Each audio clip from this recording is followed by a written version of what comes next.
Welcome, Walnut Hill. So good to be with you tonight. We are speaking with my friend Nick Cuthbert, and we are here in our conversation series where we're looking at real topics in this season. And Nick and Lois Cuthbert have been a friend of Walnut Hill for many years. Originally introduced to our church through Clive and Ruth Calvert. You'll notice that Nick does have an accent. He's done a lot of ministry in Birmingham, and it's not Birmingham, Alabama. It's in the UK. In fact, he and Lois helped to start Riverside Church over there, and more recently have been really working in this whole area of leadership development with Lead Academy. What I've enjoyed with you, Nick, is Amy and I got the chance to spend time with you and Lois in your home, and we chose to do that because our short time together here in the States, I just sensed a kindred spirit, and also we were in a season where we were really asking the Lord, hey, what is God doing next? And I think you and Lois have unique ability to help leaders to kind of open up their hearts to what God is saying and doing and help them on that journey. And so I've appreciated that. And I'm sure some of those conversations some of those moments will come out in our conversation here. And Nick, of course, I know Lois has just finished her book called Sunshine and Shadows. And ladies and men in our church, I think you could find some real value in that. We'll maybe talk about that a little bit too. And Nick, I'm holding your book here right now. I know it's got a new title now, but or actually you got a new cover, but How to Survive and Thrive as Church Leaders. And I was re-looking through it and looking at my underlinings and remembering some of our conversations over the years about putting the most important things first and how you can have a long-lasting ministry. So anyway, I've said enough, Nick. It's great to be together. We're going to talk today about how to never waste a good crisis. And as we are in crisis moments in these days with a pandemic around our world, we want to really look at how we can even utilize a time like this. Yeah. So welcome, Nick. Thank you. Yeah, and it's good to talk about crises, which is what we're in now, because although for many people crisis is very painful, and all of us in one way or another, it gives you the opportunity to do things that you couldn't do outside of it. Suddenly opportunities are given to you that only come every so often. And so you need to seize them really and say, hey, we've got permission now to do things differently. So let's make the most of this opportunity. Absolutely. Nick, you were telling me that you've been meeting with some church leaders, and I was wondering, what are some of the questions that you're hearing most from these church leaders? I bet you they're going to be similar to the ones we're asking, but we want to dive into some of those questions today. Yeah, what we've been doing, because of the Lead Academy work we've been doing before, was getting churches with church leadership teams together in groups of about 8 to 10, and we'd work with them for 2 years, and they'd come away with us for 2 days, 6 months apart, and they would set targets and goals between the two times. Now, of course, we can't do that because we can't meet. Yeah. So we've been doing similar things online, but mainly with senior leaders. We've been getting them together and allowing them to share with one another what are the struggles they're facing, and what are the questions they're asking, because nobody really knows the future, to be honest. I think everybody is struggling and thinking, what does this mean? Where do we go from here? Do we just go back to what we were? Things have changed. And so we're trying to help them help each other. So that's why we've been running these groups. And we've along the way put out a few questions which we think would be helpful. The first question was, what have you learned about what is fixed and what is flexible? I'll come back to that in a moment because I think it's pretty key to every other question. And the three main questions are, what have you gained that you don't want to lose? Because suddenly people have got into something, digital, et cetera, which they think, we never did this before. In fact, we discussed it, but we've never had the opportunity to do it. And suddenly we're thrown into it. I mean, someone said to me the other day, we've made 7 years worth of decisions in 7 weeks. We've made those changes. And so they're suddenly thrust. And what have we gained that we don't want to lose? What is it we've gained that we've had to do that if we go back to where we were, we would still keep this? Yes. Rather than jettison. There are some things we've had to do, we've done because of the crisis, and we wouldn't want to do that in normal times. But there are many things we've suddenly discovered, hey, this is actually amazingly fruitful. We don't want to lose this. Yeah. And then there's the question, what have you lost that you don't want back? Now we suddenly realize that some things we were doing, we think, we didn't need to do that. But before that, there was too many of us hanging on to the stuff that we were doing, and we didn't give each other permission to drop it. So suddenly those have gone. And the question is actually, do we want to re-engage with them? And for some things, the answer is no. And the third similar question is, what have you lost that you do want back, but you maybe want it back in a different way? It's the opportunity to reorganize. It's a bit like when you move house, you can do things differently because you've got the opportunity to be in a new place. Right. You don't just lay things out exactly as they were in the old house. You think, hey, we've got something new here. Let's redesign this. Yes. Look at it as if we were starting from scratch. Mm-hmm. What would we want to put in here? And what would we want to leave out that's really only there because of our history? It's just what we've always done for the last 50 years, not with Walnut Hill, maybe shorter than that, but we've done this for such a long time, and no one had the courage to stop it. But now we have stopped it. Do we really want to engage with that again? Or if we do, let's do it slightly differently. Yes. And this is sort of the forced restart where you can do things differently. Yeah. Exactly. And none of these things I'm saying, there are no easy answers to these questions. No. The confidence is that, if I can put it this way, God got us into this mess, he can get us out of it. In other words, yes. I'm not saying he ordained this virus, but that he's allowed this crisis to occur for his own purposes. And therefore we can assume that he will guide us out of this. Mm-hmm. And we have to recognize too that we'll be a bit chaotic, and chaos is something most of us don't like. But actually chaos creates creativity. Mm-hmm. And so we can imagine things now if we're brave enough, and to think, well, if God's in this, he's not going to allow us to make too many mistakes along the way. He's not going to drop us. Mm-hmm. And what might be right for one church might be not right for another. So we have to be a little bit careful that we're not being prescribed too much. And that's why the questions are more important at this stage than the answers. Absolutely. Because there won't be a series of answers that everybody takes these answers. I think we could all ask the same questions, but we may come up with different answers, and there's nothing wrong with that. Yeah, Nick, I've seen that because we stay in touch with some of the churches here in the area, and we're talking to their pastors about even relaunching, opening the facilities and things of that nature. And you almost find as many different reasons for doing what a church chooses to do as there are churches, because there's just so many different ways of looking at things. And Nick, what we've decided to do is postpone opening in a significant way, at least till September.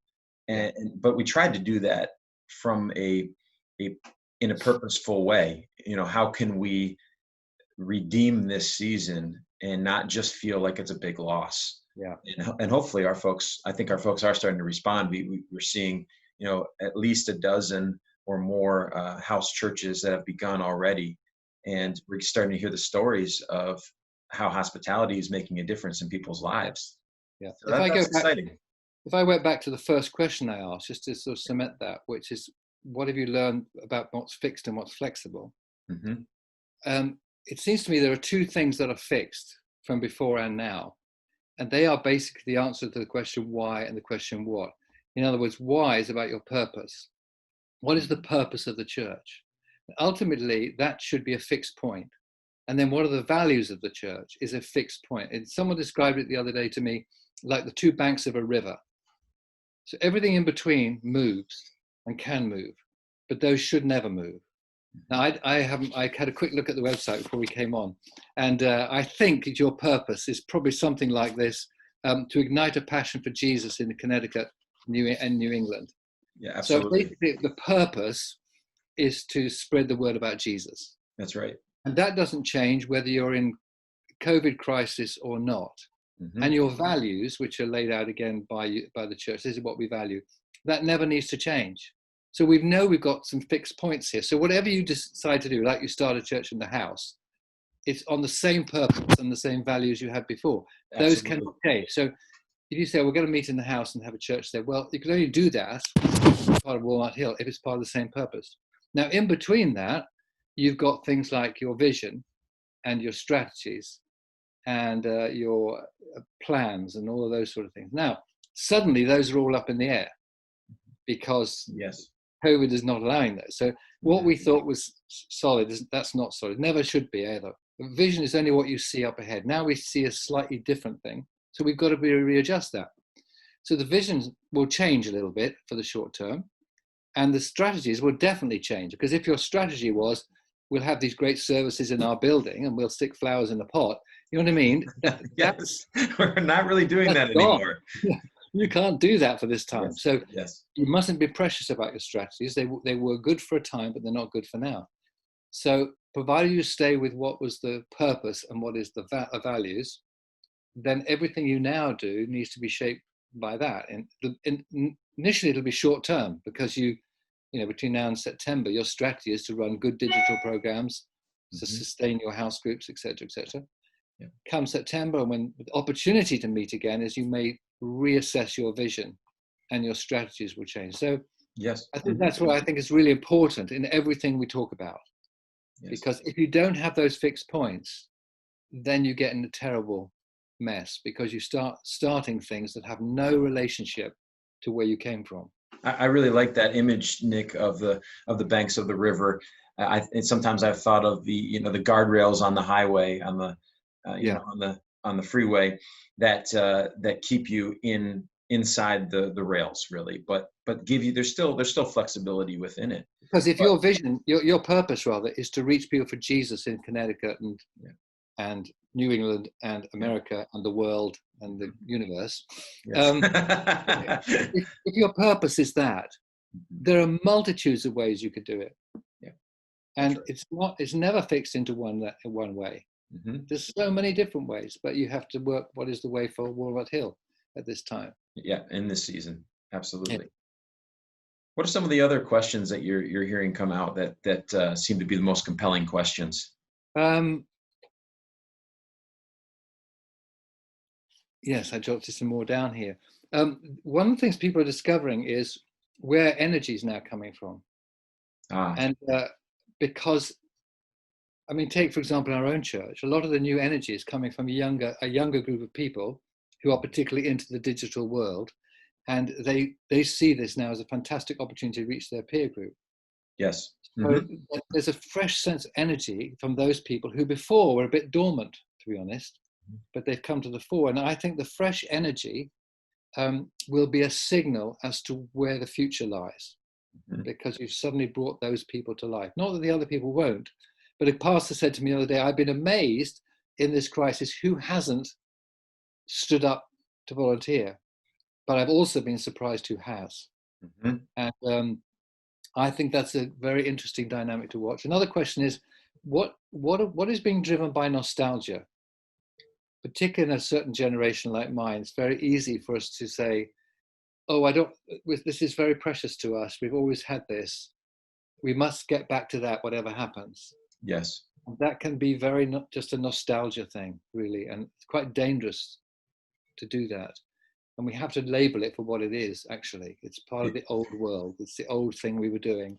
That's a good thing to bring up, Nick, because I've seen too many times where younger leaders feel they have no place to function because of those nostalgic perspectives. They can't necessarily come alongside of what they saw their parents doing because they want to do something different, what they would feel they might call innovative or more with the times, whatever you want to say.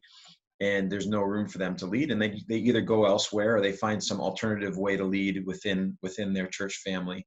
There was a huge movement of that in the States for quite a while, where it was sort of like all the young people hung out in one service, usually on a Sunday night or Saturday night. And increasingly, we're at Walnut Hill, we've been trying to integrate the entire church family and make sure there's places for the young and the old alike to find places to use their gifts and abilities. That's not an easy thing to do because pushing people, having people into their comfortable groups can sometimes feel easier, but it's not as much the whole body of Christ then. And so I really appreciate what you're saying there. This could be a moment for us to tune our ears to some of our younger members, congregants who are thinking outside of the box and challenging the way we've done things. Because I think the fact of the matter is, when we go back to things we've said sort of like as normal, it's not going to be exactly the same as it was. We're going to have to be doing a hybrid of ministry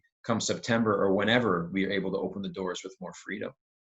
If you take a biblical example of Acts chapter 8, when persecution came on the church, they weren't expecting it. They weren't.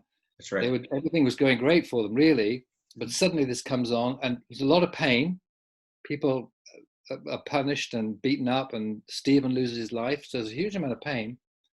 But out of that, suddenly there's an explosion. People, it says they went everywhere preaching the good news of Jesus. Yes.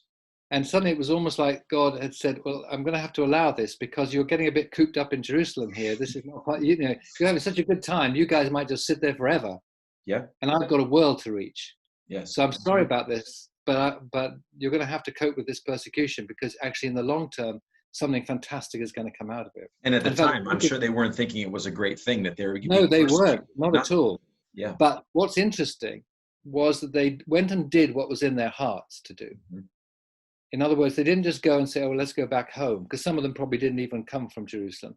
Let's go back home. Let's sit down for a quiet life. That was fun while it lasted. They had so got caught up with the gospel that's what they did naturally when they went out down into Samaria and other places. And of course, out of that, Acts chapter 9, Saul is converted. Major thing took place. Acts chapter 10, Peter's confronted with the Gentile world. Yes.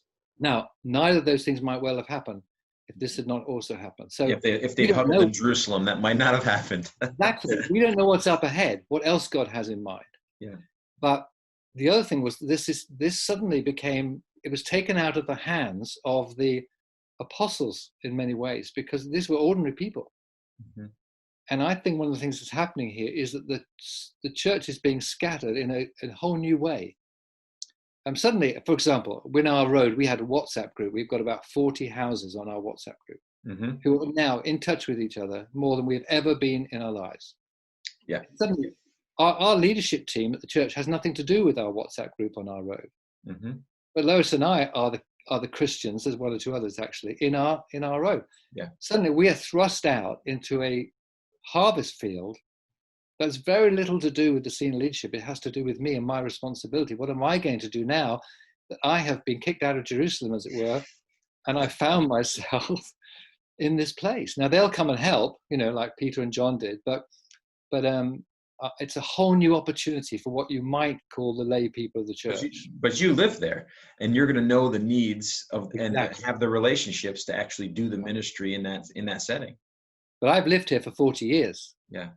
Or no, in this house for 35 years. But and we have got to know people, and we've shared faith with them. But this is a new dimension. Yeah. And for many people, they've lived in roads and lived in houses, and they got to know a few people, but they go to church on Sunday. Mm-hmm. So they've got their little bit of religion. They get in the car and they go to church, and they've done it. Mm-hmm. And suddenly they haven't got that now. In fact, the church has come to them because it's right in their living room on a Sunday morning. Yes, that's right. And suddenly they're in a whole new ballgame. And I think the onus is going to come back now on the scattered church. And we don't want to take that away. Don't say, oh, let's stop that now. That was fun while you did it. Mm-hmm. Let's all come back on Sunday and pile in together, and don't worry about your neighbors anymore. No, hey, hang on a minute. God has given you now this huge opportunity and relationship. You've got to go steady at it. Don't just go and put tracks through everybody's door too quickly. But please don't do that. I'm so longing to put things on our WhatsApp group that I want people to hear, but I can't do that at the moment. I have to just join in and take part in everything. And we have an orchestra in our road now. We go out. Is that right? Every Thursday we have this little band that comes out and we sing. It's just amazing. So I think that's the big message out of this too, is you've now been, as it were, hopefully you'll be able to meet again all together. Yes. But you have actually been thrust out into the harvest field. Yeah. We pray that Jesus said, pray this prayer, that God will thrust out laborers. We have just been kicked out. Absolutely. Well, Nick, what we were intending on starting an online campus this September, and we would have been doing that. Let's, take away COVID-19 for a moment. Let's say that never happens. We come to September, we launch this online campus, and we're doing church as we normally do it. Think about how long it would take for that online community to grow.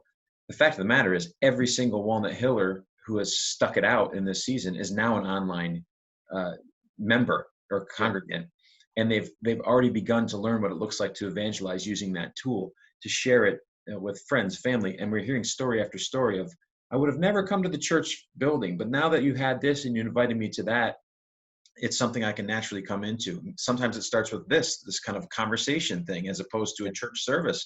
It moves on from that. It's just that to me is part of the amazing nature of what God does out of a crisis like this, because we would have never built an online community at the pace that we have, apart from what we've experienced in the last few months.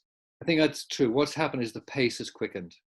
Suddenly, we've taken big strides into the next development. Of course, we do want. I mean, community means community, and you need to see people and touch people. Absolutely, you can't do that digitally. So that's going to. No, happen. We still have to have it. But most churches here in the UK have probably, the number of people who are now listening in on their digital platforms is several times the number who are coming to church. Now, absolutely. In that, you got people from we had somebody on the chat line during our service the other day from Antarctica. Well, they're not likely to come to a service, actually. Somehow they've, so you've got people who are way away. It's a bit of a commute.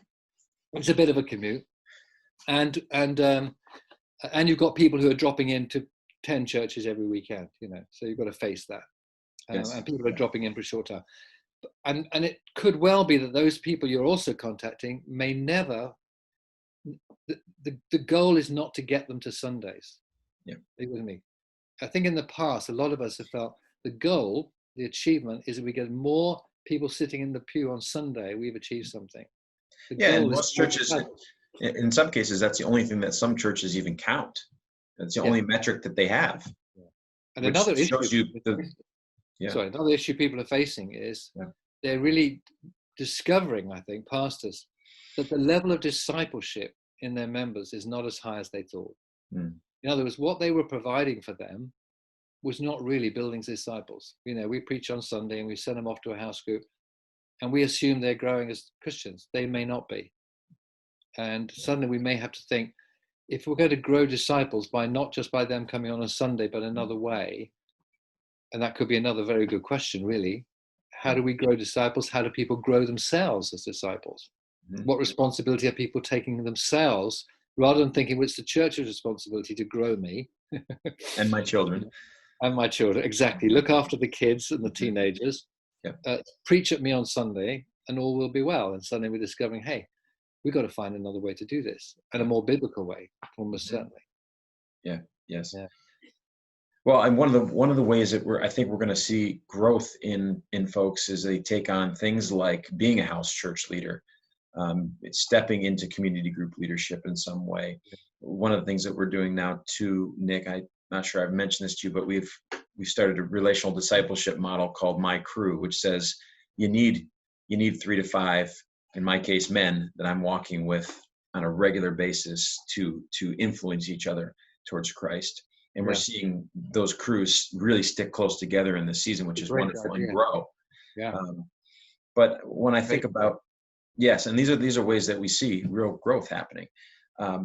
But as I think about hospitality and community in a time like this, what do you think what's the potential impact of opening our lives and homes to people in a season like this? Well, I mean, interesting. If you think back to the Cultural Revolution in China, where they were told they could no longer meet in large groups, they met in very small groups, actually, of 8 to 10 people in houses, and they kicked all the missionaries out of China for those years. The amazing discovery was that the church grew. And not just a little bit, right? Very rapidly. Yes. Took everyone by surprise. If you look in the New Testament, almost certainly in a place like Corinth, you read the end of some of Paul's letters where he writes to the church that meets in the house of, that most churches probably met in households. So they were probably 20, 30, 40 people. And they may be quite a lot of those in the town, constituted the whole church. But I mean, after the Jerusalem model, or possibly Antioch, I don't know, but after that, most churches probably were quite small in where they met. But they were still very vibrant. I think if we go back to the fact that if you have a church that meets in your home, provided your purpose at the end of the day is not purely to have a little huddle while together protect ourselves in this nasty old world, but actually a feeling of we want to grow as disciples, but actually we want to disciple our neighborhood and our friends. So we set new strategies or new vision. Now our purpose is to reach people, bring people to Jesus in Connecticut. But the strategy for us now is I want to reach this neighborhood. And the first step is I'm going to start to invite my friends around to my house church or whatever it might be. So you've got to set yourself now. A fresh vision. Maybe in 2 years we could see 3 more people come to faith, or what it might be. You've got to set some strategies. What are we actually going to do? Yeah. And then some tactics. What are the practical things I do now? And who's going to do it? So you having within the framework which Walnut Hill gives you to reach people for Jesus in Connecticut, and the values that are set down there for you, you've got the flexibility in that to do what is appropriate for you. But that needs to be, I think, and not think it's not going to be easy, but God has provided God's going to be with us in it because he's already opened this door, I think. And the other thing is that what they're realizing, and I'm sure it's the same in the States, is the second stage of this thing. Someone was sharing the other day these 3 stages of response, recovery, and reconstruction, that in the response phase, which we're now coming into, there's going to be a huge amount of mental health issues. Yeah. This has created a lot of fear, a lot of anxiety, a lot of questions about life and death. Yes. People are talking about it. The great thing about talking about death is the church has already been talking about it for a long time. Yeah, that's right. Most people in the world do not talk about it. It's the forbidden subject. But we're ahead of the game here. We've done some thinking about this, and we have a faith that has an answer to it. So we're able to reach out to people's needs are going to be very high. Yes. And very vulnerable, I think. And I think relationships too. If you think about if you went into this COVID situation with a stressed marriage, how much more when you're having to be with each other all the time, or your kids are giving you trouble, or whatever it may be. Oh yeah, there'll be opportunity for us to minister there. So we have to think, what are the issues now people are facing? Because Jesus pretty well meets all these issues in one way or another, That's right. And it's not just that Jesus does, but the community of faith does. We invite people into the community. That's what people are looking for. Actually, nobody was ever looking for a church service, to be honest with you. Yeah. Nobody I know was thinking on Sunday morning, I'd like to go and sing a few songs and listen to someone speaking. They're saying, I would like to find a group of people who will love me unconditionally. Yeah. That's the longing of people's hearts. And that is the church, actually. But we've thought the church was having services. Yeah. Now we can discover it's not. It's come to my house, meet some of my friends, and we'll love you to bits. We won't even try and do what we did on a Sunday in church. We're not going to have necessarily a mini church service. You might do it differently because it's in the home. But the main thing is, we don't want you to come because we're going to preach at you and help make you sing songs you don't like. Yes. We want you to come amongst us because we want you to be part of we want to love you. Yeah. We want to embrace you. We're not asking you either to come and take on our culture. Because we've all got church culture, whether we like it or not. We're embedded with church culture. And there's only one culture we need to invite people into. It's the culture of the kingdom of God. Yeah. And we've got to meet people halfway, it seems to me. Otherwise, we're saying, you've got to do things the way we do it, because that's Christianity. It isn't. Yes. It's the kingdom of God. It's a way of living. And that's what we're inviting them into. And that's what's attractive. It is very attractive. Yeah. Yeah. I think about the facilitator of a community group, let's say, moving from being a good facilitator to starting to understand the enjoyment of being a shepherd towards a group of people. And this shepherd, guides to the right grasses, right, to the right places to eat and drink. Yeah. And it's not even necessarily, it's knowing where to guide, not even necessarily dictating what is being shared. You're helping people along on their journey. And that is an attractive thing as well, when a person who's on a spiritual journey, and everyone who's coming through your doors interested enough to come in and have this kind of experience is on a spiritual journey. Yeah, you just start to become a shepherd to that person of people. And it's exciting. Everybody will be at a different stage. Yes. Yeah. But you're right. It's not easy, is it? No. But we had a guy in our. We sent out, the blessing song that went all around the place. Well, we put it out on our WhatsApp group because and when we were having one of our street things the other day, one of our neighbors came up and said, "Thank you for sending that around.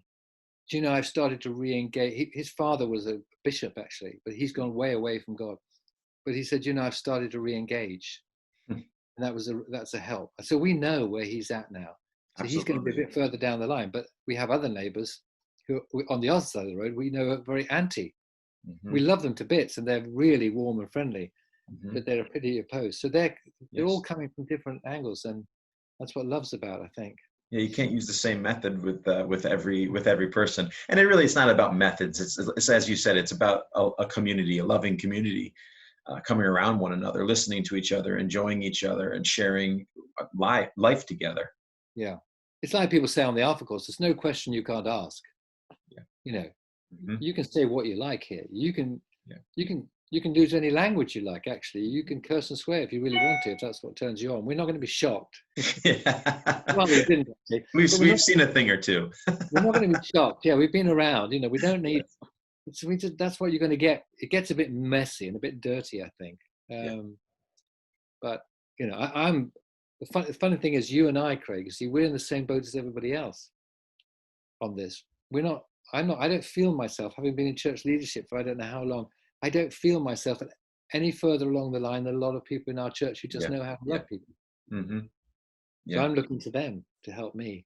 Absolutely. It's good to come at things with a sense of humility, isn't it? Yeah. Nobody likes to know it all anyway, right, Nick? No, that's true. We all hope to be a little bit teachable. That's right. Well, we're coming to the end of our time here, Nick. So I just wanted to ask if there's maybe a closing thought that you'd want to share with the Walnut Hill community as they watch what we've just done together tonight. Yeah, I think we have to. How can I put this? We need to hang loose a little bit at this moment in time, and relax. I think, and just trust God is in this, and God is doing something beyond us. I mean, what's happening is beyond where we are at. And we don't need to worry that with great demands he's going to put on us. And in fact, there aren't going to be heavy demands. The worst thing that could happen was that we get into massive activity out of this. Yeah. But we just need to do simple things that we can do and allow God to multiply it.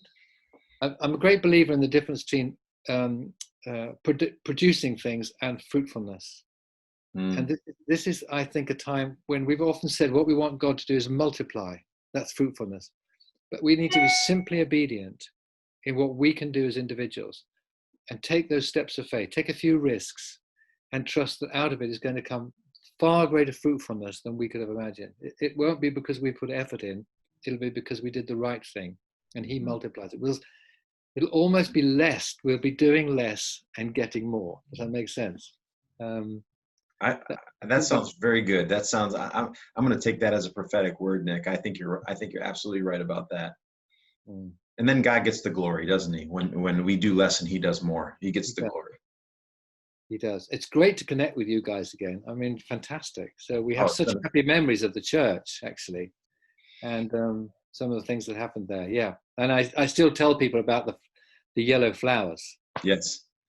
Well, last I heard, 22 yellow flowers in 2020, and some of the stories of people coming to Jesus in unique ways we would have never had these stories apart from what's going on right now.